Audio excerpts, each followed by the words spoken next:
DD किसान, बदलते भारत की शान।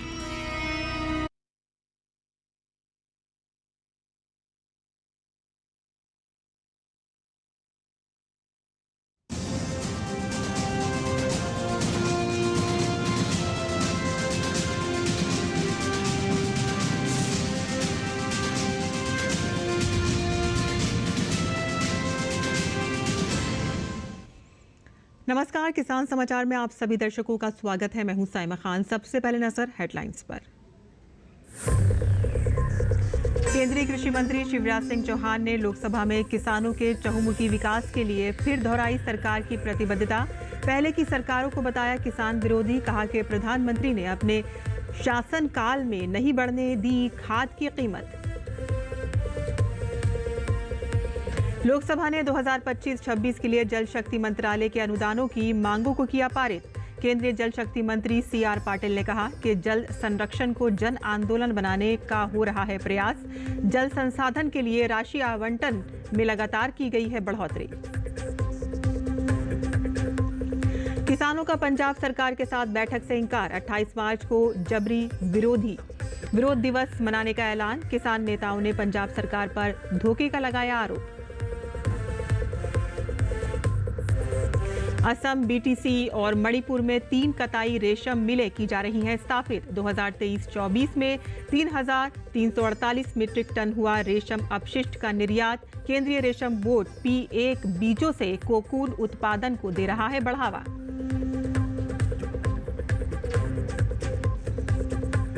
और अब खबरें विस्तार से। लोकसभा में केंद्रीय कृषि मंत्री शिवराज सिंह चौहान ने किसानों के चहुमुखी विकास को लेकर एक बार फिर से सरकार की प्रतिबद्धता को दोहराया और अपनी बात रखी।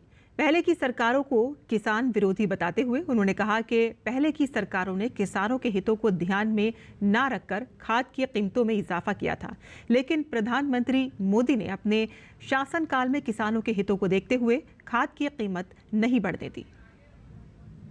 2010-11 में DAP का बैग 507 रुपया में मिलता था, 507 रुपया प्रति बोरी।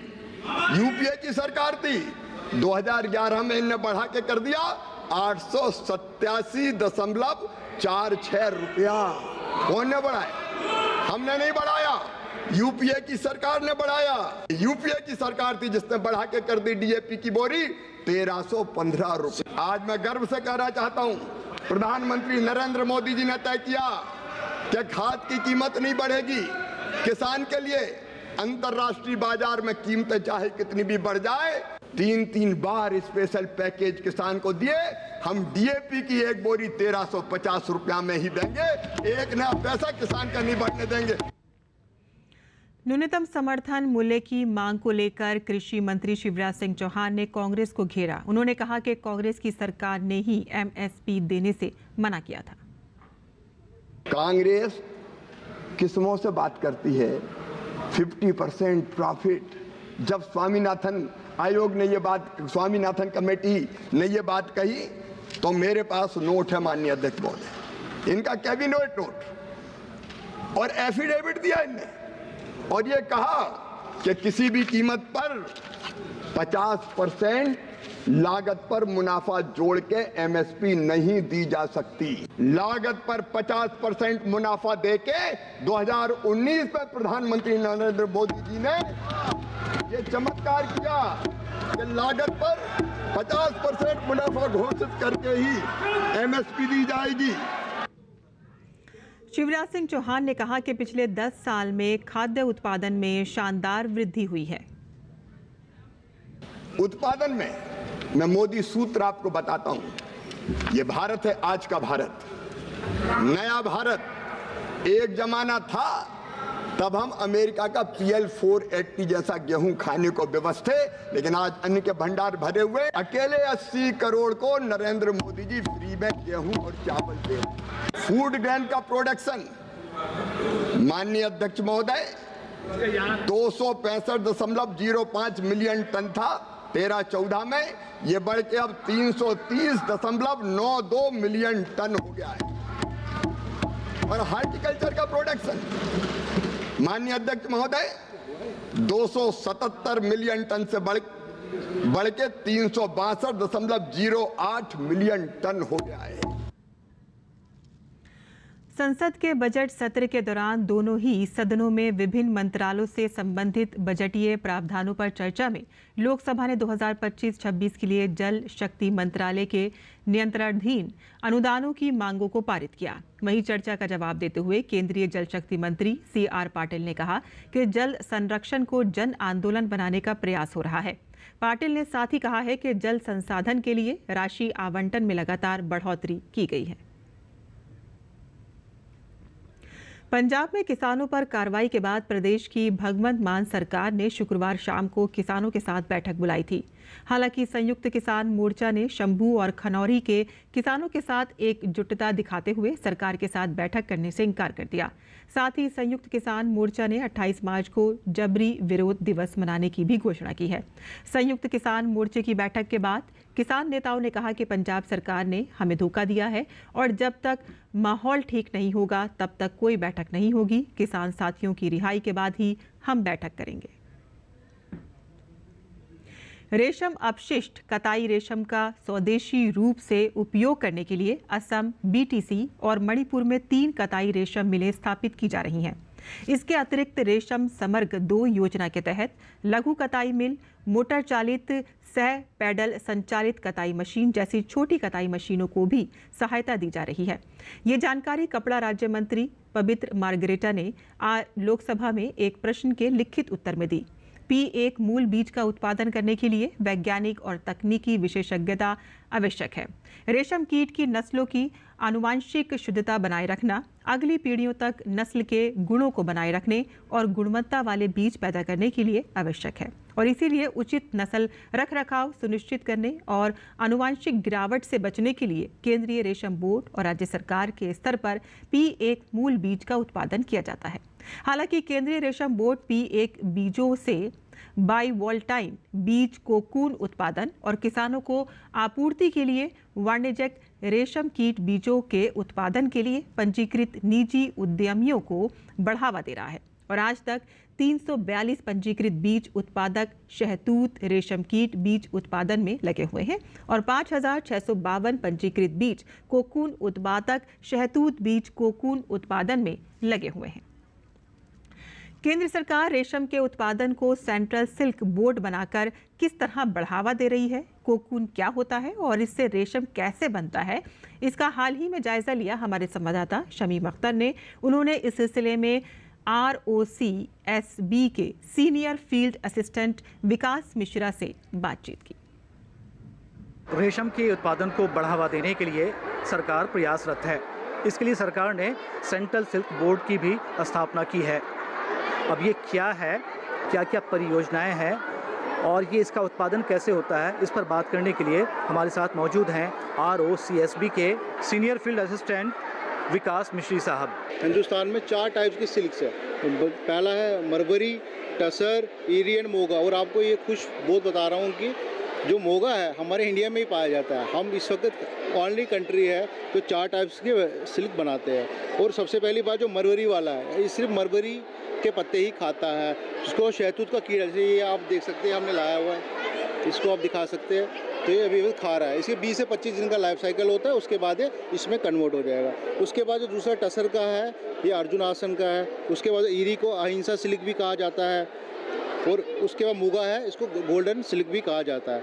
इसे सब पूरा साइंटिफिक। उसके बाद हमारे जो साइंटिस्ट विज्ञानों ने क्या किया, पहले हमारा इसका सेरिसन से एक्सट्रैक्ट होके इसका वेस्ट निकलता था, उससे प्रोडक्ट्स भी बन गए। ये देखिए body lotion, face wash, lotion. उसके बाद जो कोकून का वेस्ट है उससे गारलैंड्स बन गए, वो देखिए बकेट्स बन गए कि लोगों को रोज़गार मिले। फिर उसके आगे 2004 में हमारे वगैरह जी ने सिल्क मार्क ऑर्गेनाइजेशन को वो दिया अंजाम। उसके बाद हमारा सिल्क मार्क ऑर्गेनाइजेशन बन गया है। उसके बाद गोल्ड खरीदते हो, उसी तरह गोल्ड जब खरीदते हो क्या होता है उसमें हॉलमार्क, उस तरह हमारा सिल्क मार्क लेबल्स है। तो सिल्क मार्क खरीदने के लिए हमारे डांसिंग बटरफ्लाई देख लीजिए, ये है। जैसे आप बार कोड इसको स्कैन करेंगे तो उस EU होता है ऑथराइज यूज़र, उसका वो आ जाएगा, नाम आ जाएगा। तो ये हमारा ऑथेंटिक है। हाँ, अगर अब मैं सभी से करता हूँ निवेदन, जो भी आगे से सिल्क की साड़ी आगे वो ये चीज़ ज़रूरी देखे, क्योंकि आजकल बहुत सारी ठगी हो रही है, उससे बचे रहे। विकास जी, अगर कोई किसान इस खेती में इसमें आना चाहता है, इसके प्रोडक्शन में, तो उनको और वो जुड़ना चाहता है इससे, तो उनको इसका प्रोसेस क्या है? देखिए, किसान के लिए हमारी अच्छी योजना है। जैसे कि हम लोग तो आर में बैठते हैं, हम लोगों को तो मौका नहीं मिला। हमारे जो इसके लिए हर एक क्षेत्र में हम लोगों का REC खुला हुआ है, वहाँ वैज्ञानिक बैठे हुए हैं। जैसे कोई कीड़ा पालना चाहता हो, इसमें चाकी होती है, 10 दिन की चाकी होती है, ठीक है। चाकी के बाद हम 2 स्टेज हम ही करके देते हैं। उसके बाद कितना 15 दिन 25 दिन का पूरा लाइफ साइकिल है, बाकी उसको सिर्फ 15 दिन ही कीड़ा पालना है। उसके बाद उसको हम व्यापारी भी उसके घर पे अब उसको लेते हैं। फिर जो उसको, ताकि जैसे उसका कोकून तैयार हो जाए तो उसको ऑन द डोर ही उसको पैसे मिले, ताकि उसको रोज़गार मिले। तो हमारी जितनी भी है बड़े भाइयों से उम्मीद है, ऑल ओवर इंडिया कहीं से भी जुड़े हैं, हमारे सेंटर्स पे जाइए, हमारी वेबसाइट्स है, आप जाइए, जुड़िए और पूरा लाभ लें। अगर कोई किसान इसको करना चाहे तो ये कितने दिन में उसको मतलब इससे कमाई हो सकती है? ये सारा प्रोसेस 25 दिन का है, मगर उसमें से 10 दिन हम ही करके देते हैं, ताकि कीड़ा बहुत नाजुक होता है, इसमें पूरा साइंटिफिक होता है। इसमें हम चाकी बोलते हैं, चाकी का पीरियड कम से कम 10 दिन का होता है। तो कीड़ा देखिए जैसे नाजुक है, इसमें टेम्परेचर मेंटेन करना पड़ता है, इसलिए पहले 2 स्टेज हम ही है। इस कीड़े के 4 मोल्ड से 5 स्टेजेस होते हैं, तो इसको डिफरेंट तरीके से इसको करना पड़ता है। इसीलिए हम पहले 2 स्टेज करके फिर हम बाकी के जो 2 है उसमें बस 10-12 दिन ही उनको पालना है कीड़ा, मैक्सिमम 15 दिन। उसके बाद उनको रोज़गार मिलेगा, और जैसे कोकून उनका हार्वेस्ट होएगा उसके बाद हम व्यापारी आते हैं, उनसे कोकून खरीदते हैं। ये थे विकास मिश्री साहब, जो हमें बता रहे थे कि सरकार किस तरह से सिल्क को बढ़ावा दे रही है, और सरकार ने इसके लिए सेंट्रल सिल्क बोर्ड भी कायम किया है। किसान समाचार के लिए कैमरामैन सुनील राणा के साथ मैं शमीम अख्तर, गाजियाबाद। तो देखा आपने कि किस तरह से विकास मिश्री ने बताया कि कोकून क्या होता है और कोकून से सिल्क किस तरह से बनाया जाता है, और बाद में सिल्क को किस तरह से उत्पाद की शक्ल में बना लिया जाता है। आगे बढ़ते हैं, जहां आज विश्व जल दिवस है। प्रधानमंत्री नरेंद्र मोदी ने वर्ष 2021 में कैच द रेन मिशन की शुरुआत करके आने वाली पीढ़ियों के लिए जल समृद्ध भारत का सपना साकार करने की दिशा में एक महत्वपूर्ण कदम उठाया। ये मिशन जल शक्ति अभियान के तहत शुरू किया गया था। इसका उद्देश्य बारिश के पानी को संरक्षित करना, पुराने तालाबों और कुओं को पुनर्जीवित करना और भूजल स्तर को बढ़ाना था। इस मुहिम के माध्यम से बारिश की हर बूंद को सहेजकर हम भविष्य में पानी की कमी से निपटने की दिशा में मजबूती से आगे बढ़ रहे हैं।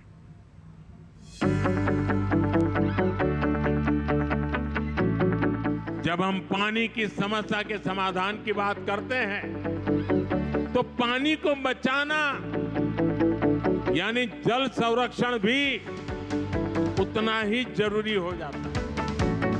आज देश भर में एक अभियान चलाया जा रहा है, कैच द रेन, बूंद बूंद पानी को पकड़ो। कैच द रेन का मतलब है जहां बारिश का पानी गिरे उसे व्यर्थ नहीं जाने देना। जल ही जीवन सिर्फ कोरा नारा न बनकर रह जाए, बल्कि जागरूकता से जन आंदोलन और इसके बाद जन भागीदारी से समस्या का समाधान हो। इसी उद्देश्य से 22 मार्च 2021 को विश्व जल दिवस के अवसर पर प्रधानमंत्री नरेंद्र मोदी ने जल शक्ति अभियान कैच द रेन अभियान की शुरुआत की। इसके तहत 5 केंद्रित उपाय अपनाने पर बल दिया गया, जिसमें वर्षा जल संचयन और जल संरक्षण, सभी जल निकायों की गणना, जियो टैगिंग और सूची बनाना, जल संरक्षण के लिए वैज्ञानिक योजनाएं तैयार करना, सभी जिलों में जल शक्ति केंद्र स्थापित करना, गहन वन रोपण, जागरूकता पैदा करना शामिल हैं। जल शक्ति अभियान कैच द रेन देश भर के सभी ग्रामीण और शहरी क्षेत्रों के ब्लॉकों को कवर करने वाली एक वार्षिक गतिविधि बन गई है। अभियान की सफलता का पैमाना इसी बात से निकाला जा सकता है कि पारंपरिक जल निकायों को पुनर्जीवित करने और कुशल जल उपयोग पर ध्यान केंद्रित करते हुए 1,67,00,000 से अधिक जल संरक्षण कार्यों को पूरा किया जा चुका है। 2021 में अभियान की शुरुआत के बाद से इसे हर साल नई धार दी गई। पिछले साल इस अभियान के 5वें संस्करण का शुभारंभ किया गया, जिसकी थीम नारी शक्ति से जल शक्ति रखा गया। इसमें जल संरक्षण और प्रबंधन में महिलाओं की अभिन्न भूमिका पर जोर दिया गया। बूंद बूंद पानी की बचत सरकार के प्रयासों से सुनिश्चित की जा रही है, और अब ये हम सभी का फर्ज बनता है कि प्रधानमंत्री नरेंद्र मोदी के आह्वान के साथ हम खुद भी जुड़ें, ताकि आने वाली पीढ़ियों का भविष्य सुरक्षित हो सके। अगर देश ने पानी की बचत पर ध्यान नहीं दिया, पानी का दोहन नहीं रोका, तो आने वाले दशकों में स्थिति बहुत ज्यादा बिगड़ जाएगी। हमें पानी दिया है, ये हमारी जिम्मेवारी है कि हमारी आगे वाली पीढ़ी को हमें पानी सुरक्षित देकर के जाना चाहिए।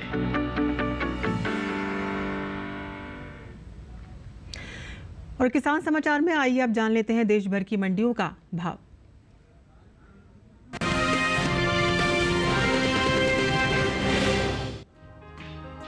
कृषि उपज मंडियों में शुक्रवार को गेहूं का कारोबार उठापटक के साथ हुआ। एग्मार्कनेट के अनुसार गुजरात की राजकोट मंडी में गेहूं के सौदे मजबूती के साथ हुए। यहां 20 मार्च को गेहूं का भाव 2535 रुपए था। 21 मार्च को इसके कारोबार में 15 रुपए का उछाल आया और भाव जा पहुंचा 2550 रुपए प्रति क्विंटल पर। इसी तरह मध्य प्रदेश की इंदौर मंडी में भी बढ़त का रुख रहा। 20 मार्च को गेहूं का भाव था 2500 रुपए, जो 21 मार्च को 15 रुपए मजबूत होकर 2515 रुपए हो गया। राजस्थान की कोटा मंडी में इस दौरान गेहूं का कारोबार नरमी के साथ हुआ। यहां 21 मार्च को इसका भाव 15 रुपए टूटकर 2600 रुपए से 2585 रुपए हो गया। उत्तर प्रदेश की लखीमपुर मंडी में भी कमजोरी के साथ कारोबार हुआ। यहां 20 मार्च को गेहूं का भाव रहा 2880 रुपए, जो 21 मार्च को 20 रुपए लुढ़क कर 2860 रुपए हो गया।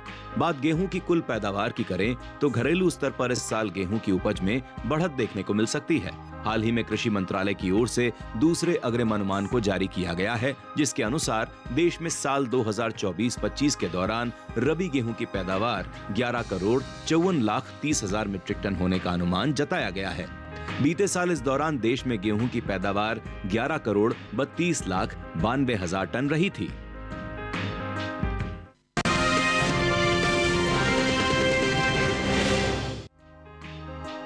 कृषि उपज मंडियों में इन दिनों प्याज की आवक सामान्य बनी हुई है। भाव की बात करें तो एग्मार्कनेट के मुताबिक गुजरात की राजकोट मंडी में प्याज का कारोबार गिरावट के साथ हुआ। यहां 20 मार्च को प्याज का भाव था 1000 रुपए। 21 मार्च को प्याज का भाव 50 रुपए लुढ़क कर 950 रुपए रह गया। इसी तरह राजस्थान की जोधपुर मंडी में भी प्याज के सौदों में सुस्ती देखी गई।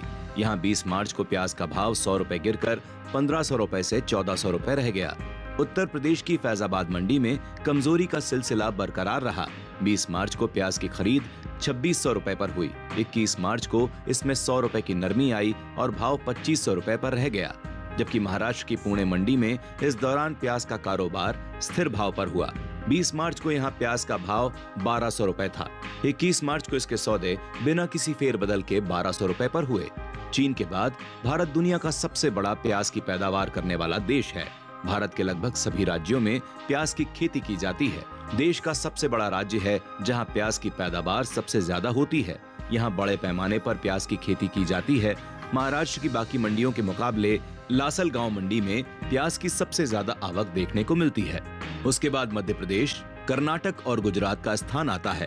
वहीं बात प्याज की करें तो कृषि मंत्रालय की ओर से जारी तीसरे अग्रिम अनुमान के मुताबिक घरेलू स्तर पर साल 2023-24 के दौरान प्याज की पैदावार 242,44,000 टन होने की उम्मीद है। प्याज के निर्यात को देखें तो दुनिया में भारतीय प्याज की काफी मांग है।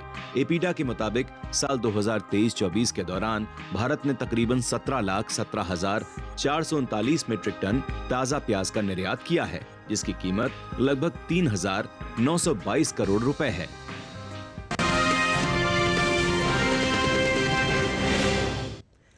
और मंडी खबर के बाद बात कर लेते हैं मौसमी खेती की। किसान इस मौसम में कैसे रखें अपनी खेती का ख्याल, आइए देखते हैं।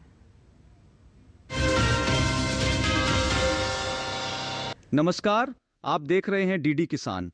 मैं हूं एआई कृष और आज हम भारत के विभिन्न राज्यों में होने वाली खेती किसानी से संबंधित सलाहों के बारे में पूरी जानकारी देंगे।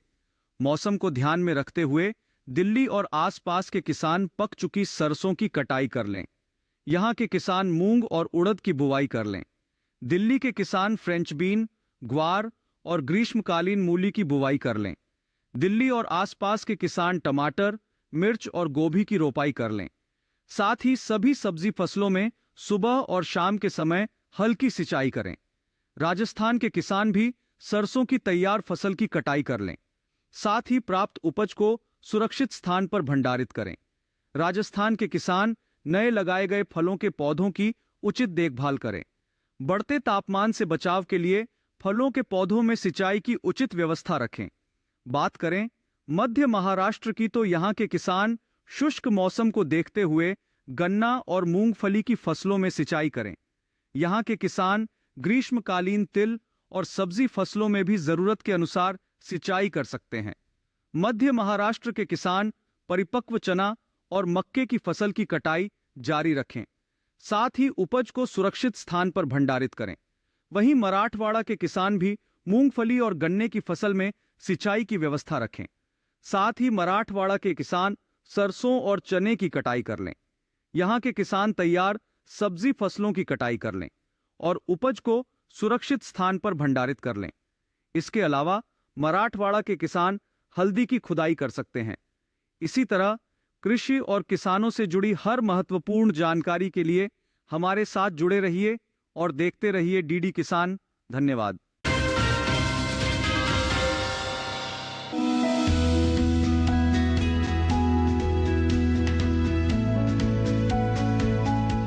टमाटर के लिए जीवांश वाली बलुई दोमट और दोमट मिट्टी इसके लिए ज्यादा उपयुक्त होती है।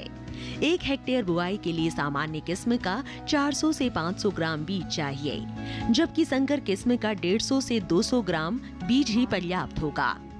जिन किसानों की पौध तैयार हो गई है वो अब इसकी रुपाई कर ले। रुपाई के लिए खेत को अच्छी तरह जोतकर मिट्टी को भुरभुरा बना ले और क्यारियां तैयार कर ले।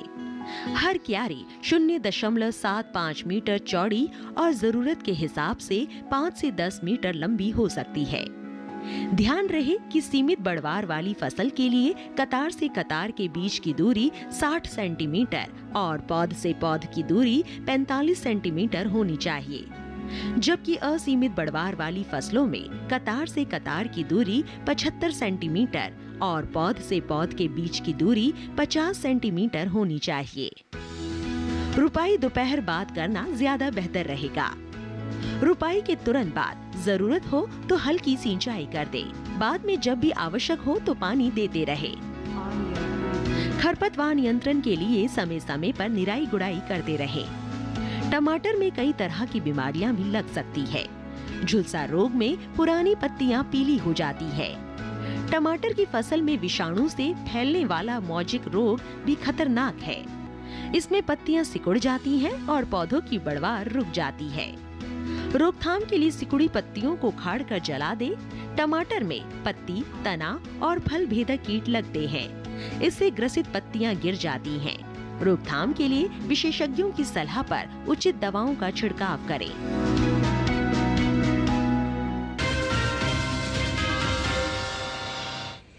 और खेती किसानी के साथ साथ आइए नजर डाल लेते हैं कुछ और महत्वपूर्ण खबरों पर। खास खबर में